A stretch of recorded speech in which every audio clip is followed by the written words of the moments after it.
Hi everyone, and welcome back to Marketing Research. In this particular unit, we're going to be looking at secondary research, which is really the gateway into getting our problem solved. In this video, we're going to start off by talking about reviewing the marketing research process. Let's take a look at the overall perspective of what we're doing, and that way we'll have an understanding of how this fits into that perspective. Next, we're going to define and explain what exactly secondary research is and when it's used. That's an important component. Then we're going to discuss the relative advantages and the relative disadvantages of using secondary research and look at some of the pluses and minuses in that regard. And we're going to look at the types of secondary research as well. There are several types. And we're going to determine how to evaluate the worth of any given piece of secondary research. Let's take a look at what makes it good and what makes it not so good. Finally, we're going to look at some common research objectives. What do we do with secondary research? What's the main drivers for using it? We're going to look at the idea of using it for fact-finding. We're going to look at the idea of using it for model building. We're going to look at the idea of using it for data mining. In order to really understand where secondary research fits into the overall perspective of the marketing research process, you will see that it's a series of steps.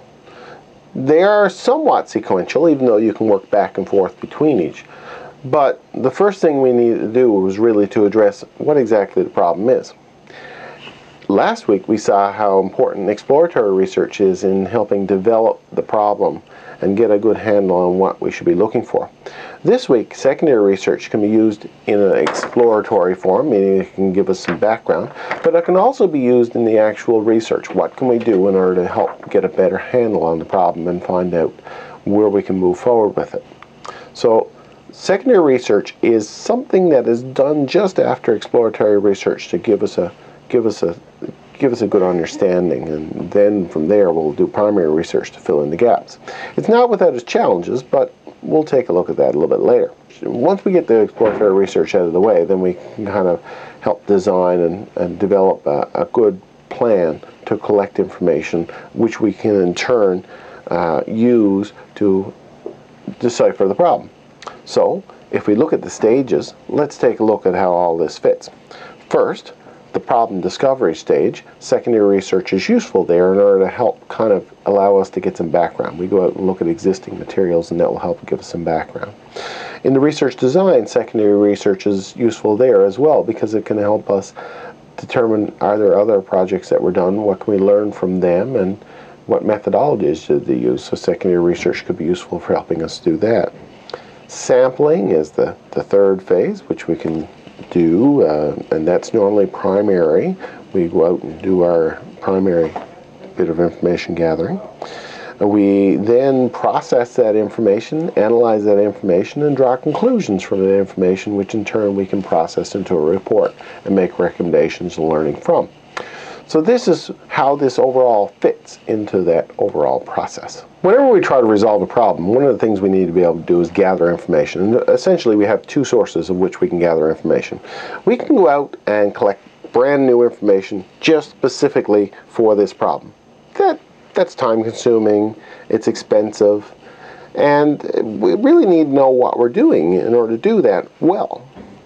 The other alternative that we can do probably before we go down the road of primary research is to take a look at stuff that may already exist.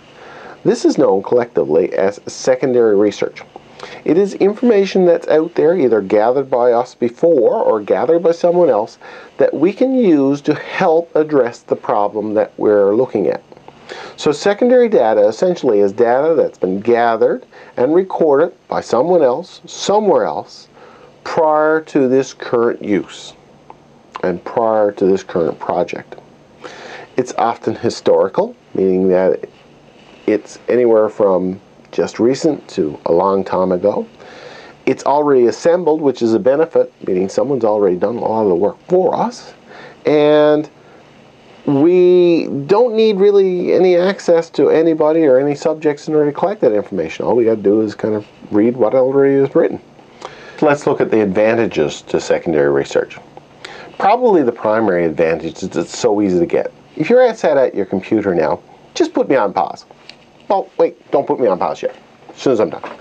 if you searched car paint colors in Google, you would come up with thousands of entries on that. If we're looking for the issue of preferences, people's preferences with regards to car color, you will also find several of the articles there that come up in the Google search will relate to that. That information that you read based on that could be quite useful to helping determine what exactly you should ask people. It will give you some tips. It will give you some information. It will allow you to find out about trends. It will allow you to find out about some of the idiosyncrasies of the market. These pieces of research were done by other people. Some were done recently, some were done a while ago. But at the end of reading it all, you will have a lot more knowledge of what the subject area is that you're dealing with. Through all that, how much money have you spent? Well, if you're searching on Google, other than your internet connection and your computer, it's not costing you anything. So secondary research is great in the sense that it's very inexpensive. Traditionally, we had to go to libraries and we had to dig through stacks of books and these sorts of things. Even that, even though it's expensive from the point of view of time, and the computer has certainly sped up the process a lot, it's still relatively inexpensive to gather the information because it's held in libraries. So we can obtain it. We can obtain it cheaply. We can obtain it quickly. And we can obtain information that we may not be able to get otherwise. You know, we could be asking questions like, what's the annual income of the people of the town of Brigus? Well, it might be very difficult to get that information, but I bet you that if we searched online and we went to Statistics Canada, we could probably find a good indicator of how much the average income for the people of Brigus is. So again, secondary research has all these wonderful values, and especially in today's age where we have access to computers, it has some wonderful, wonderful attributes. But we should not limit it at that. We need to be wary of some of the ease of access. And here, this brings us into some of the challenges or disadvantages of secondary research. So let's just take a look at that. Many times when you're collecting secondary data, it's so readily available that we just take it and say, oh, there, I got it. But we have to ask ourselves, is this strictly answering the question we asked, or is it close? And I would bet you dollars to donuts that a lot of the things that we find out there in secondary research are things that are sort of what we wanted, but not exactly what we wanted. So if we're asking for car colors in Clarenville, Newfoundland, for example, it's very unlikely we're going to find that information online. We will, however, find information with regards to industry data on preferences for car colors. So it's not strictly tailored to our question, however, it is useful. So we have to keep in mind that, yeah, does this translate exactly to what I'm looking for? We also have some questions with regards to accuracy, because sometimes we have to check what is the value or the quality of the source that we're drawing the information from. Online, do we know? Do we have any idea if this is this credible information? Is it incredible information? You know, what do we got there? So we got to consider the source. Where does it come from? And that's something you should check whenever you're looking online. Where is this coming from? Is it a government agency source? Government agency sources are fairly reliable. If it comes out of Canada, the US, the developed world, you can argue, yeah, that's a pretty reliable resource. But if it comes out of Paul's Pickling Company and it's about car color, you're not really clear that that's a good reputable source. So you need to be careful on that. We also have to think about reliability. How reliable is this in terms of the quality of the information, in terms of relevant to what we're talking about, those sorts of things. We also think about the age, and probably this is the one that trips people up most. Even when we can get valid, reliable information, age is often a bit of a trick. If you think about 2006 information in 2014, you're looking at 8-year-old data. And even though it might look very good on paper, and it might be very, very easy to draw on, it's still 8-year-old data. And that's a challenge with any census information. The time it's published is usually 3 years after it's taken. So is it relevant? Well, if we live in a static environment, if the question you're asking is something that doesn't change much over time, maybe it is relevant. But if it's something that, if we live in a changing world, or if it's a question that relates to something that's changing, take for example internet use. It's changed a lot over the last number of years. 8-year-old information on internet use is no good. 8-year-old information on people's purchasing of pickles might be good, because it probably hasn't changed too much in the last number of years. We also got to think about measurement. Is the data good with regards to measurement?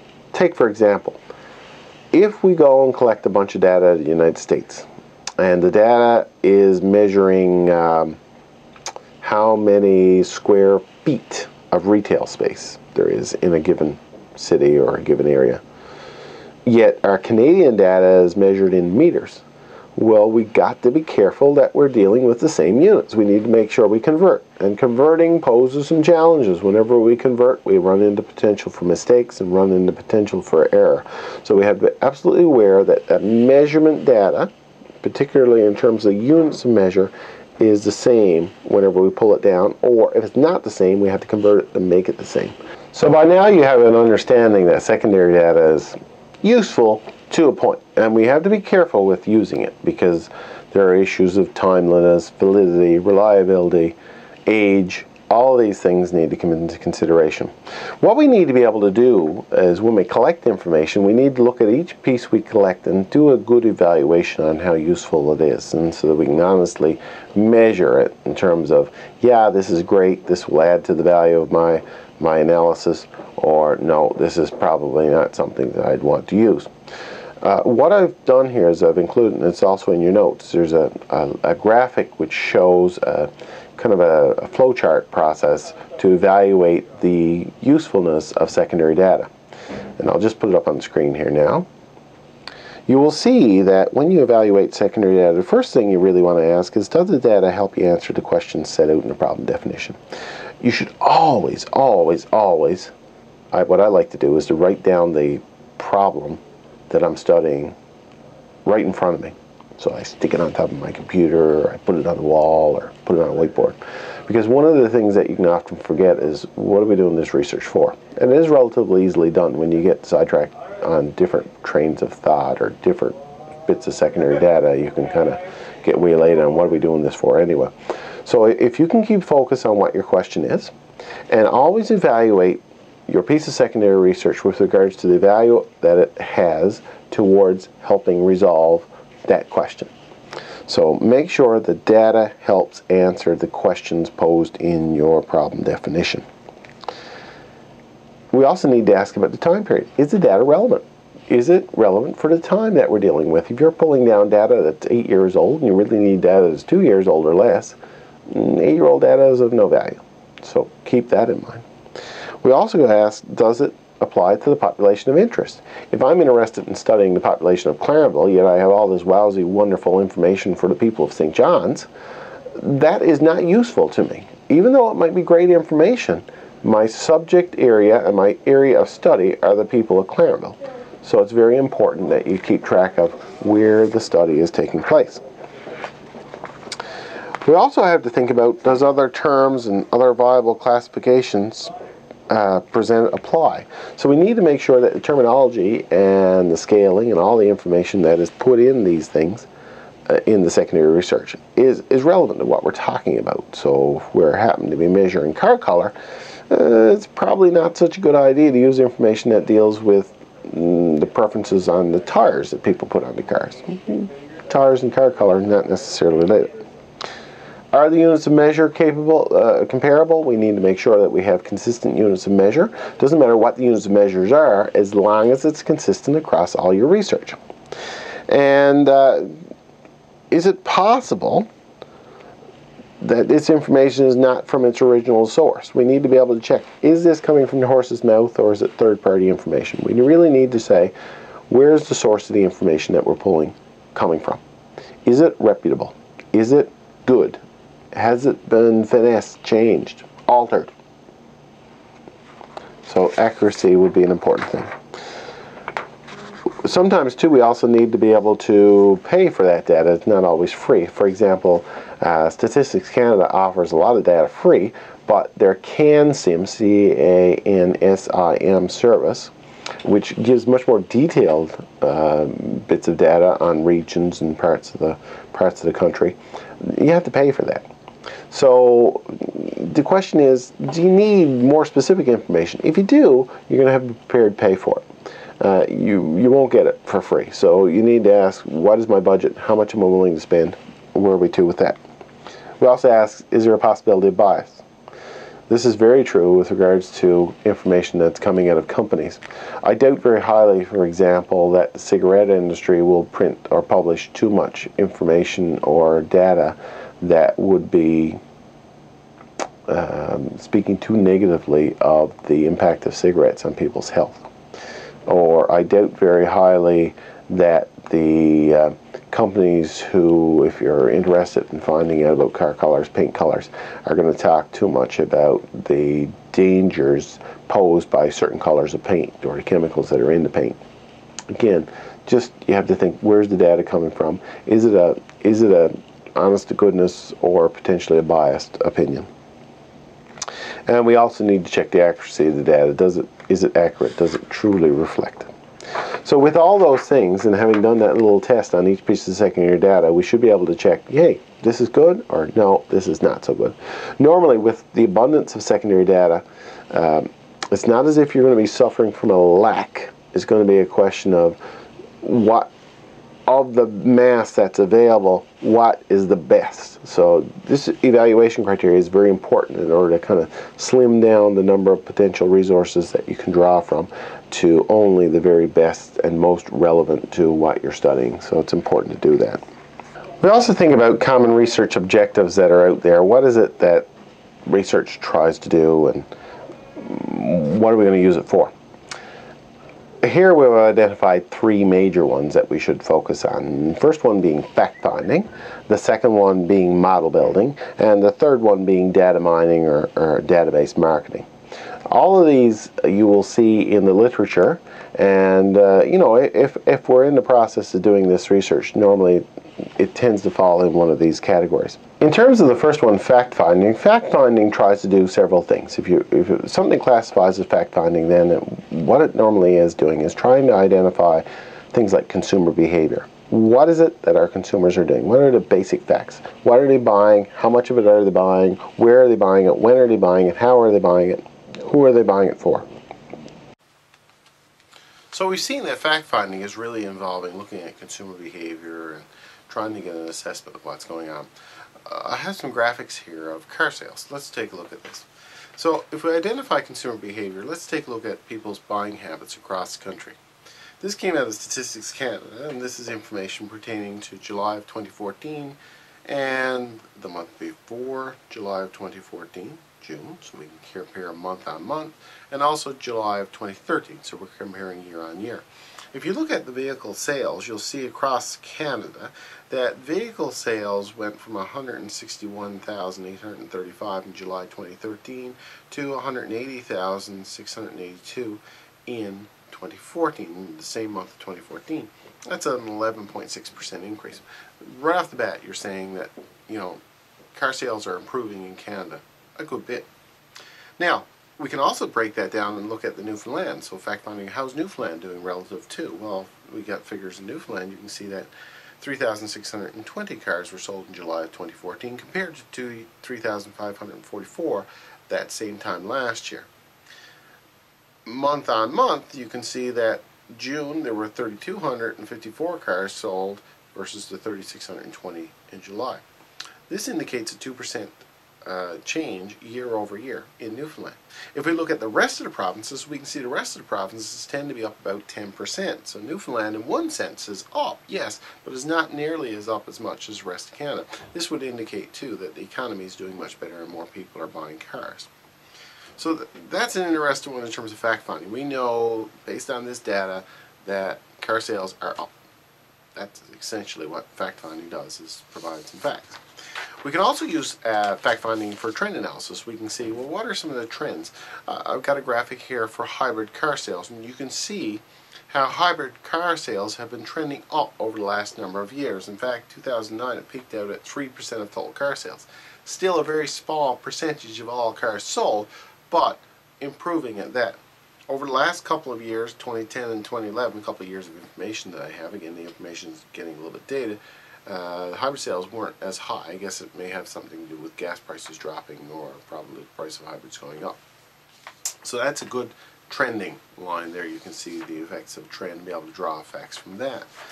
We can also do it from an environmental scanning point of view. An environmental scan means that you're really looking at across the environment, the business environment that is, for what's going on in terms of competitive forces, technology, social, cultural, regulatory, these sorts of things. I have some information here for economic data, and you can see in terms of economic data, you're looking at employment and unemployment rates in Canada. Look at, or this is for Ontario actually, looking at Ontario employment and unemployment rates. You can see that employment rates in Ontario over the last number of years, from 2007 to 2013, have improved considerably. That's a good indication that the economy is improving. We also see that unemployment have slipped in the last number of years, which is great. More people are working. Again, a base of facts looking at one element of the marketing environment. So, the next major thing that that this secondary data can be classified as information that's useful for model building. And effectively, a model is a mathematical construct that imports numbers to create some information. If we look at models, models tend to be used for estimating market potential, which is what are my potential sales, or it could be for forecasting potential sales, where's the market potentially going to go, and for analysis of our trade area. So if we're looking to set up in a particular town or community, we could use these models to help us identify that.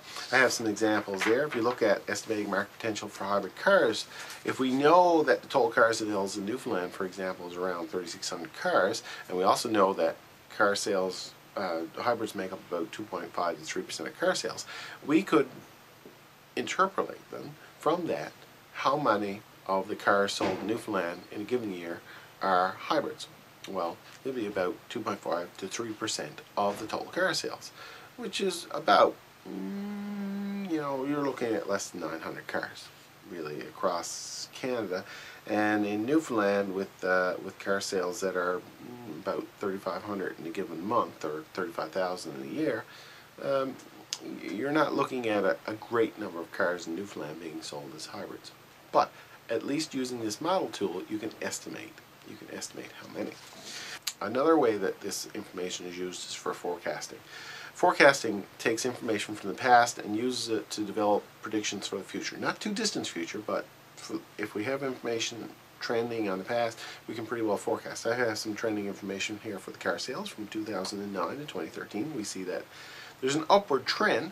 So based on the upward trend, we just draw a straight line more or less from that, and we can estimate what the demand will be in 2014, all things considered. Again, it's an educated guess. You could also look at data being brought into models for evaluating potential in a business potential in a given area. And this is using a tool called the Index of Retail Saturation. There are many tools. Here's one that I'm going to use. So effectively what we're doing is looking at the total number of people in a given area. We look at the total sales in a given area, and we look at the total sales floor space of that given item in a given area. And with those numbers, we do the math on that, and we get a number. In other words, this many dollars sales per square foot. That's exactly what the report, that the model will show. If that number is very strong, like a very high number, it indicates a lot of sales per square foot. A lot of sales per square foot would indicate that there's room for competitors to enter the market. A low dollar in sales per square foot would indicate not a great opportunity for people in a given market. In this particular instance right here, I have a population of 5,000. I have an annual per capita sales of 1,000, which indicates a local market potential of approximately 5 million. The square foot of car selling space then is 100,000. So if we took $5 million, divided by 100,000, that comes out to about $50 per square foot in sales. That would indicate, if it were me doing an analysis of a potential car dealership, I'd say, well, $50 a square foot, you're not probably going to make a lot of money doing that. The market is pretty well saturated. That's what I mean. There's more than enough sellers in the market already, so probably not a good idea to build there. The other issue that we often see in this is the use of secondary data for data mining. Now, treasure troves of information come every time we buy something. If you go to Walmart or you go to Sobeys, you'll see that each item is scanned in, and on your receipt it will show you not only the cost of the item but the item number. This information can be amalgamated by these stores to indicate people's buying preferences. How many sacks of potatoes are sold on Tuesday, for example, or how many snowblowers are sold in November. With this information, we can use it to predict, or stores can use it to predict what sales will be in the coming years. If we take frequent flyer cards or air miles cards, or these sorts of things, it allows companies to drill even deeper because they know it's you buying it. And because of that, they can predict what your purchasing habits are. They can follow your purchasing habits, know the trends, offer you special deals or promises based on that. And obviously the cards are free and the rewards are great. When we think about what are we really getting paid for, we're being paid for our information. So the rewards is really in compensation for the information we're giving up to the stores. So data mining has become very large in this day and age, and we should be aware that with computers and with the technology such as this, scanning technology, large amounts of data can be collected from customers, and this data can be used to find out more about them and market to them. It comes with some ethical issues, but nonetheless, it is great to be able to determine it from.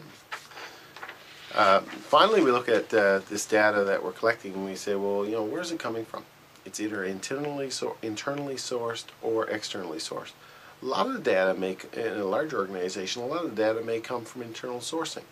This is research that was done in the past that we can use in order to interpret again this time.